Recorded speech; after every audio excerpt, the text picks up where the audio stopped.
3 sisters were presented to the Duke. He chose the quiet woman pouring tea.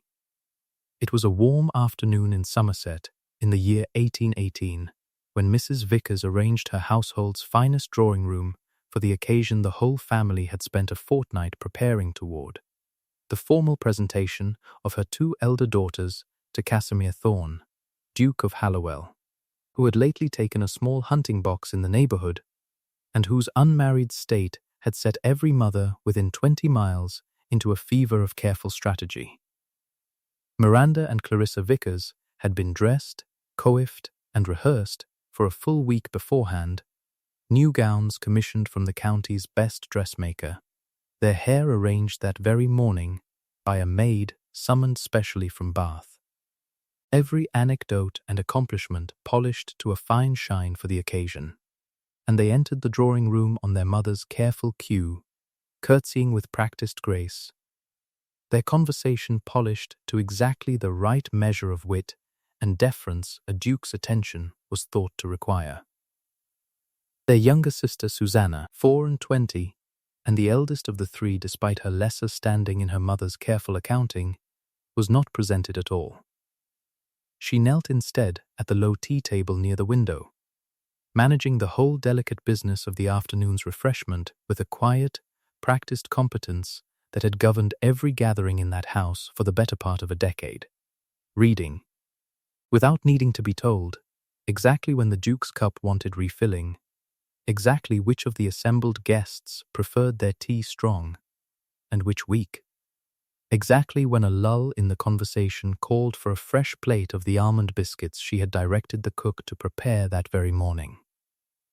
She managed it, the narrator will tell you, not because her mother had ever thanked her for the skill, but because Susannah Vickers had long ago decided that being useful, even unthanked, was a considerably better use of her days than sitting idle and resenting a family arrangement she could not, on her own, undo. The drawing-room itself, that afternoon, bore every mark of a full fortnight's careful preparation. Fresh flowers arranged in the good vases, the best china set out rather than the everyday service, even the carpet freshly beaten and the windows polished until the afternoon light came through clear and golden across the assembled company. Susannah had overseen the whole of that preparation herself, as she oversaw every such occasion in her mother's house, down to the precise arrangement of the seating that placed her sisters in the room's most flattering light and left herself, by long habit and no discussion required, at the low table near the window where the tea-things waited. She did not resent the seating any longer, or told herself she did not, though some small, honest corner of her still noted, every single time, the particular practiced ease with which her mother's attention passed over her without ever quite landing. The arrangement itself had been settled years before, in the aftermath of a childhood illness that had left Susannah, at 11 years old, with a scattering of faint scars along one cheek and temple, a mild case of the smallpox that had spared her life and her sight both, though her mother, in the particular anxious calculation of a woman who valued her daughter's marriage prospects above nearly every other consideration, had decided, by the time Susannah reached 16, that a scarred daughter's usefulness lay in managing the household rather than in being presented for it. Susannah had accepted the arrangement with more grace than her mother's cruelty deserved, in part because she had genuinely come to take a quiet pride in the running of a well-managed house, and in part because 13 years of practice had taught her that arguing against her mother's fixed opinions cost a great deal more than it ever won back. Casimir Thorne, Duke of Hallowell, sat through the whole careful presentation of Miranda and Clarissa's practiced charms with the composed, faintly weary attention of a man who had endured a great many such afternoons across a great many drawing-rooms that season, and found his gaze drawn, more and more as the visit wore on, not to either of the 2 young women performing so diligently for his benefit, but to the quiet figure at the tea-table, who seemed entirely unconcerned with performing anything at all. He noticed, first, the particular economy of her movements, no wasted motion, no anxious glance toward her mother for approval, simply a calm, unhurried competence that reminded him, oddly, of his own late father's most trusted steward, a man whose worth had lain entirely in his quiet reliability rather than any showier virtue. He noticed, next, that she had given him, without being asked, precisely the strength of tea he preferred, a fact he had not mentioned to a single soul in that house, and could only conclude she had somehow read from the small particulars of his own manner. His slight hesitation before the first sip of the initial, 2-week cup Miranda had poured for him, his evident relief at the stronger one that followed from Susannah's own hand a quarter-hour later, without a word of explanation offered for the correction. "You read a room a great deal more closely than most hostesses I have met this season, Miss Vickers," Casimir said, when he found occasion, over the general chatter of Miranda's determined conversation, to address the quiet young woman at the tea-table directly for the first time. Mrs. Vickers's smile faltered visibly at the Duke's attention landing anywhere but her elder daughter's, and she moved, with the particular swift redirection of a woman long practiced at managing her family's presentation, to draw his notice firmly back to Miranda's own accomplishments. "Susannah manages our household affairs, Your Grace, and does it very capably, though I am sure she has little enough conversation to offer a man of your consequence," Mrs. Vickers said, smooth and dismissive in the same breath. "Miranda, do tell His Grace about the concert you attended in Bath last month. I believe you found the soprano's performance quite remarkable." Susannah said nothing at all in her own defense, continuing her quiet work at the tea-table with the same unhurried composure she brought to every one of her mother's small dismissals. And Casimir Thorne, watching the whole small exchange with a closer attention than Mrs. Vickers had bargained for, found himself considerably more interested in the daughter who had just been so thoroughly redirected than in the one currently discussing sopranos with practiced animation. Miranda, to her credit, seemed faintly uncomfortable at her mother's obvious redirection, and made a small, awkward attempt of her own to draw her sister into the conversation. "Susannah has a very fine eye for arranging a room, Your Grace. She chose every flower in this house herself this morning." "Did she?" Casimir said, and looked again toward the tea-table, where Susannah had gone quite still, plainly unused to being mentioned favorably at all in her mother's presence. "I find that does not surprise me in the least, Miss Vickers. The whole room shows a considerable care in its arrangement, from the seating to the refreshment, and I confess I had already assumed some particular hand behind it." Mrs. Vickers, sensing the conversation drifting further from her intended course with every passing minute, rose with brisk determination to suggest a turn about the garden before the light failed, and the whole party dutifully followed her lead, all save Susannah, who remained behind to see to the clearing of the tea things, precisely as she always did, and precisely as no one but the Duke troubled to notice at all. Before that long afternoon concluded, the Duke of Hallowell had resolved upon a course that would, over the following weeks, upend the whole careful architecture of Mrs. Vickers's family strategy. If a story of a quiet competence finally, properly noticed is the kind that keeps you listening, stay, what Casimir Thorne chose to do with that afternoon's small observation changed everything that followed. He called again 3 days later, and this time arrived deliberately early, before Mrs. Vickers had fully arranged her daughters for the visit, and found Susannah alone in the still quiet drawing-room, arranging fresh flowers with the same unhurried, practiced care she brought to everything. "I confess I have come rather earlier than propriety strictly demands, Miss Vickers, in the hope of finding a moment to speak with you directly, without the whole careful performance your mother generally arranges around such visits," Casimir said. "I do not mean that as unkindness toward your sisters, who seem perfectly pleasant young women. I mean only that I have spent 3 afternoons now watching you manage every particular of your family's hospitality with more genuine skill than I have seen from women twice your consequence.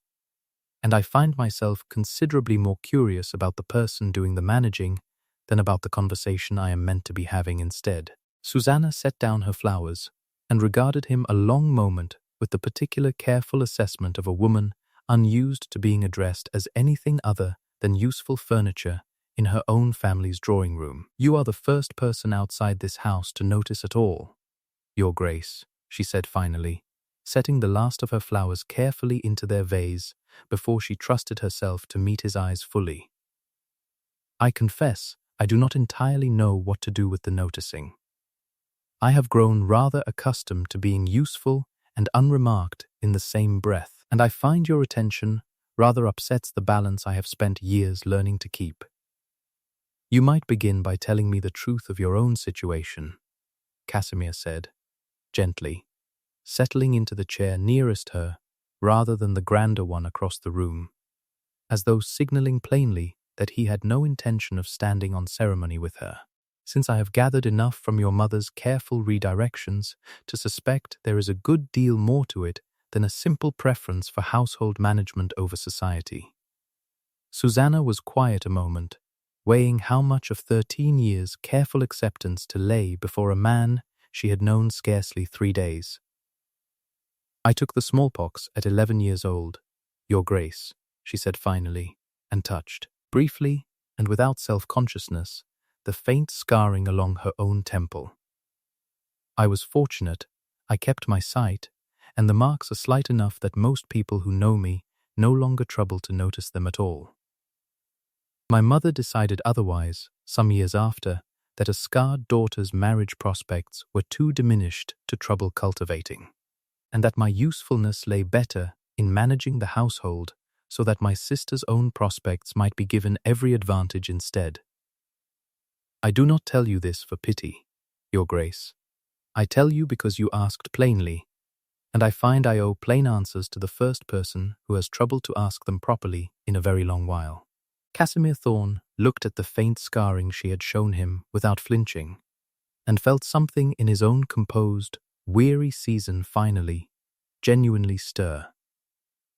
"I do not find the marks diminish anything at all, Miss Vickers," he said, quiet, and reached, careful and unhurried, to trace the faint scarring at her temple with a gentleness that asked permission rather than assumed it.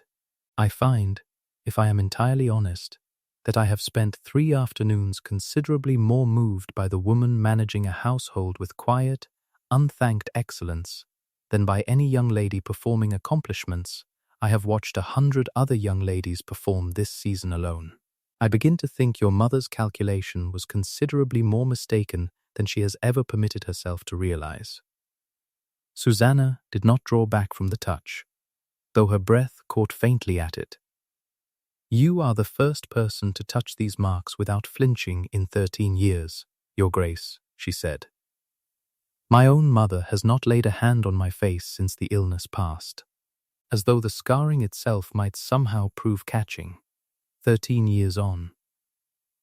Then your mother has been wrong about a great many things a great deal longer than either of us has known her, Miss Vickers," Casimir said, "and I find I have no particular wish to repeat any of her errors."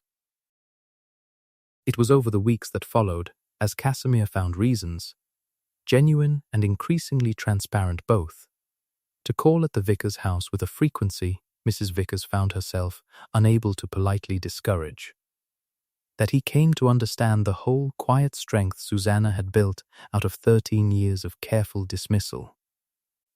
She managed the household accounts with a precision her father, a genial but impractical man content to let his wife's opinions govern most domestic matters, had never once troubled to properly oversee himself. She read every guest's unspoken preference before it was voiced, anticipated every small crisis a busy household produced, and did all of it, Casimir came slowly to understand, without a single word of resentment toward the family that had never once thanked her properly for any of it. "You do not seem to hold your mother's decision against her," Casimir observed, one afternoon in the garden, watching Susannah direct the under-gardener toward a bed of roses that wanted thinning. I held it against her a great deal. When I was younger, Susannah admitted, I do not any longer, not because the decision was fair, but because I found, somewhere in the years since, that a life spent resenting an unfairness I could not undo was simply a second unfairness layered atop the first. I decided, instead, to become genuinely excellent at the role I had been given, since I could not easily escape it. And I find I have taken real satisfaction in that excellence, whatever the unkind reason behind its original assignment. That is a considerably more generous philosophy than your mother's treatment has earned, Miss Vickers. Perhaps, Susannah said. I find generosity costs me a great deal less than bitterness would. In the long accounting of my own days, her father, Mr. Vickers, joined them in the garden a short while later. A genial, somewhat absent-minded man who greeted the Duke's continued visits with a mild bewilderment that suggested he had not fully registered their significance. Susannah keeps this whole household running, Your Grace, has done since she was a girl of 16, he said, with the particular fond obliviousness of a man who had never once troubled to examine why that arrangement had come to be, or what it had cost his eldest daughter to maintain it uncomplainingly for so long. I confess I do not know what Mrs. Vickers and I would do without her. I begin to think, sir, that you have none of you properly considered what it has cost her to be so relied upon, Casimir said, careful but plain, and watched Mr. Vickers' genial face crease briefly with a confusion that suggested the thought had genuinely never occurred to him before. I had not considered it in quite those terms, Your Grace, Miss, Vickers admitted, and said nothing further on the matter, though Susannah noted, in the days that followed, a certain new attentiveness in her father's manner that had not been there before. Small, halting gestures of consideration that came too late to undo 13 years of habit, but that she received, nonetheless, with more grace than the lateness of them perhaps deserved. Casimir found himself, over those same weeks, telling Susannah things about his own life he had not spoken aloud to any of the season's more determined candidates, of a father whose own exacting standards had left Casimir uncertain, well into his adult years, whether any accomplishment of his own was ever quite sufficient, and of a dukedom inherited young enough that he had spent his 20s learning its whole complicated business without a single soul troubling to ask whether the learning exhausted him. I find I have spent this whole season being presented with young women rehearsed to perform exactly what they believe I want to hear, Casimir admitted, one afternoon over the account books Susannah kept so precisely. You are the first person who has simply told me the truth of her own situation, unrehearsed, and let me decide for myself what to make of it. I did not realize, until I met you, how starved I had become for exactly that kind of honesty. I have very little practice at rehearsing anything for anyone's benefit, Your Grace, Susannah said. I have spent 13 years simply managing what needed managing. I find I have no particular talent left over for performance, whatever the occasion calls for. I find that considerably more valuable than any performance I have sat through this season, Casimir said, and meant it entirely. There came an afternoon, some weeks into that careful, deepening acquaintance, when the businesslike distance between them nearly gave way entirely. They had walked to the edge of the vicar's modest orchard, the late summer light golden through the apple branches, and Casimir, watching Susannah's easy, unhurried grace among the trees, found himself close enough to her that neither moved to widen the distance between them. I find myself wanting to touch the scarring you showed me so plainly that first afternoon, Casimir said, low, not out of pity, Susannah, but because I find I want to know every particular of the woman my own carelessness so nearly overlooked entirely. Then you may, Susannah said, though her voice was not quite steady. and when his fingers brushed, careful and reverent, along the faint marks at her temple, neither of them moved for a long suspended moment, the whole orchard holding its breath around a nearness that would have taken nothing at all to complete. It was Susannah who eased back first, composed even now, though colour had risen high in her face. "Not yet," she said, quiet. "I have spent 13 years being told what I was worth by people who never troubled to ask me. I find I would like this, when it comes, to be entirely and deliberately chosen, by both of us, rather than simply the product of one golden afternoon's proximity. Then, I shall simply have to keep choosing you, deliberately, for as long as it takes to prove it," Casimir said, and stepped back himself, though it cost him visibly to do it. It was into this careful, deepening courtship that Mrs. Vickers made her second and considerably more dangerous move, having failed, through weeks of careful redirection, to keep the Duke's attention fixed on either of her presentable daughters, and having watched with mounting alarm as his visits to Susannah grew too frequent and too pointed to explain away as mere politeness, Mrs. Vickers turned to the one weapon she had left, the very scarring she had once used to justify excluding her daughter from society. At all.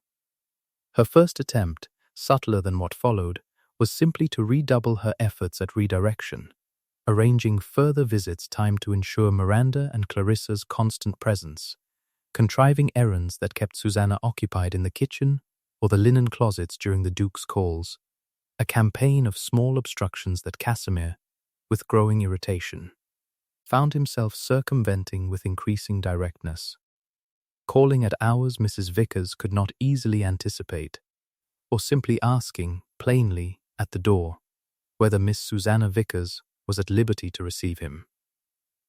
When that first strategy failed to discourage him, Mrs. Vickers turned to something considerably more dangerous. She began, carefully and in confidence, suggesting to several of her own acquaintance, a physician's wife here, a gossiping cousin there, each conversation calibrated to travel exactly as far as she intended and no further, that Susannah's childhood illness had left more than mere surface marks, that the family's own physician had privately warned, all those years ago, of a delicate constitution likely to prove troublesome in childbearing, a weakness of blood that a duke, seeking an heir above all else, would be wise to consider carefully before attaching his name to it. It was a cruel, calculated fabrication, built on nothing but her own daughter's genuine childhood illness, twisted into something considerably more damaging. And it travelled, as such careful poison always does, with alarming speed through the county's drawing rooms, gathering embellishment with every retelling until the story bore only the faintest resemblance to the truth it had begun from. Casimir heard the whisper within a fortnight, traced unmistakably back to Mrs. Vickers's own careful confidences, and rode to the Vickers house in a fury he did not trouble to disguise. "Your mother has been telling the county that your constitution is too delicate for childbearing," Casimir said, standing before Susannah with the whole ugly fabrication laid plain between them. "I find myself curious, Susannah, whether you knew of this, or whether your own mother has simply decided, once again, to determine your worth without troubling to ask you." "I did not know," Susannah said, and for the first time since Casimir had known her, something in her careful composure cracked entirely. 13 years of quiet acceptance finally giving way to a fury of her own, her hands trembling faintly at her sides, though her voice held steady. "I have borne a great many small unkindnesses from my mother, with what patience I could manage, Your Grace, because most of them cost only my own comfort. This one touches my honesty as well as my health, and I find I am considerably less inclined to bear it quietly. I have spent 13 years accepting what I could not change. This, I find, I can change, and I mean to." She confronted her mother directly, that same afternoon, in front of Casimir and her own startled sisters, with a plainness 13 years of careful deference had never once permitted her before. You told the whole county I am unfit to bear children, mother, based on nothing but a fabrication built from an illness I survived 13 years ago, without any lasting weakness at all, Susannah said. You decided, at 16, that my scarring made me unmarriageable, and I accepted that decision because arguing against it cost more than I believed it was worth. I will not accept this. You have not merely dismissed me this time. You have lied, deliberately, to protect a strategy that never once considered what I actually wanted. And I find I am finished being managed by a calculation that has never once asked my own opinion of my own life. Mrs. Vickers, cornered before her own family, and the Duke both, attempted first denial, her composure fraying visibly as Casimir laid out, with the same patient precision Susannah brought to a household ledger. Exactly which acquaintance had heard the story first, and exactly how it had travelled from her own drawing room outward, through 3 separate households before reaching his own ears. When denial proved untenable against so precise an accounting, she attempted next a wounded appeal to maternal concern that convinced no one present. I did what I believed necessary to protect this family's prospects, Mrs. Vickers said, her composure fraying badly. A duke seeking an heir has every right to know. A duke seeking a wife has every right to the truth, Mrs.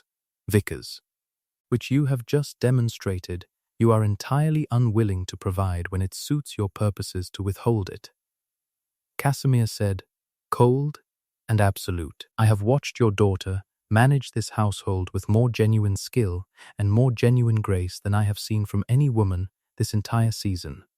And I find your fabrication tells me considerably more about your own character than it ever could about hers. I would ask that you not speak on Miss Vickers's behalf again, in any capacity, unless she herself requests it. It was Susannah, standing very straight in her own family's drawing room with the whole ugly business finally laid bare, who spoke the words she had waited 13 years to say plainly. I am not delicate, mother, Susannah said. I am not unmarriageable, and I was never truly unpresentable. I was simply inconvenient to a strategy that valued my sister's prospects over my own honest worth. I find I am done being managed by that calculation, whatever it costs either of us going forward. The drawing room, so carefully arranged a month before for her sister's presentation, held its breath around the two of them now, Miranda and Clarissa exchanging a wide-eyed glance. Mr. Vickers looking on with the dawning belated pride of a father finally understanding what his household had nearly overlooked entirely. Casimir crossed the room and took her hand, unbothered by the whole watching family. I did not come to Somerset this season looking for a wife, Susannah, he said. I came looking for a diversion from a tedious social obligation, and found instead the most quietly remarkable woman I have ever met, pouring tea at the edge of a room that never once thought to properly look at her. I have watched you manage a household, defend your own honesty, and stand up to a lifetime of dismissal in the space of a single afternoon, and I find I have nothing left to offer you that could possibly measure up to what you have already shown me you are capable of on your own. I would like to spend the rest of my life looking, if you will permit it. Will you marry me? Not to settle a score with your mother, and not out of pity for 13 years of dismissal, but because I have fallen entirely, genuinely in love with the woman who read my tea correctly before she ever spoke a single word to me? The kiss she gave him then, in front of her whole astonished family, was quiet and certain, and what broke open in Susannah was the plain astonishment of being chosen. At last, not despite the years of careful dismissal, but entirely because someone had finally troubled to look past them. Word of the whole affair travelled through the county with the particular speed such reversals always find, and Mrs. Vickers, her careful strategy exposed as both cruel and dishonest before the very society whose good opinion she had spent years courting, found herself, in the weeks that followed, considerably diminished in the standing she had valued above nearly everything else. She did not apologize outright, being too proud a woman for so complete a surrender, but she grew markedly quieter in her daughter's affairs thereafter, and made no further attempt to manage Susannah's prospects once the truth had been so thoroughly laid bare before witnesses who would not soon forget it. Miranda and Clarissa, for their part, sought their elder sister out privately in the days following the confrontation, both of them visibly shaken by the discovery of exactly how far their mother had been willing to go, and both offering, with evident sincerity, an apology neither had ever thought to give before, for the years of assumed precedence they had accepted without question. "We did not know the whole of what mother told people," Susannah, Clarissa said, tearful. "I do not think we ever properly considered what it cost you, watching us present it while you managed the tea things. I am sorry. I do not know how to make 13 years of not noticing right, but I find I want to try." "You may begin," Susannah said, gently, for she had never truly held her sisters responsible for their mother's calculations, "by simply noticing from now on. That is a considerably easier thing to give than you perhaps imagine, and I find I have missed my sister's genuine company more than I ever let either of you know." They were married that autumn, and Miranda and Clarissa, genuinely fond of their sister despite their mother's cruelty, stood as her attendants with real joy rather than any lingering rivalry, having come, over the weeks of the scandal's unfolding, to understand precisely how badly their own mother's calculations had cost the sister who had spent a decade quietly managing their household comforts. Mr. Vickers, walking his eldest daughter down the aisle with a pride he had never quite managed to voice properly in 13 years of taking her competence for granted, told her quietly, before the ceremony began, that he was sorry he had never once asked what the running of his household had cost her, and that he intended, in whatever years remained to him, to ask a great deal more often after people's own wishes rather than simply assuming their willingness to provide. Casimir had the plain chipped teacup Susannah had always used for herself, while the good china went, always, to her sisters and their guests, mended with a fine seam of silver rather than replaced, and requested, from that first wedding morning on, that his own tea always be poured into it and no other, a small private joke between them that the servants at Hallowell House learned, within the month, never to question. Visitors who asked after the curious silver-mended cup on the ducal tea tray were told, by Casimir himself, the whole story plainly, and more than one guest left Hallowell House afterward, looking rather more closely at whoever happened to be pouring the tea in their own homes. Susannah kept the household accounts at Hallowell with the same quiet excellence she had once brought to her mother's far smaller domestic economy, and found, in the running of a great house that actually thanked her for the skill, a satisfaction 13 years of unthanked labor had never once diminished her capacity to feel. She made a particular point, in the years that followed, of noticing exactly the sort of overlooked competence her own mother had once so thoroughly dismissed. A companion managing a difficult household with quiet grace, a younger daughter relegated to service while her sisters were presented, and found, whenever she could, some small way to see that competence properly recognized, having learned, better than most duchesses ever learn, exactly how much a moment of genuine notice could be worth to a person who had stopped expecting it from anyone at all.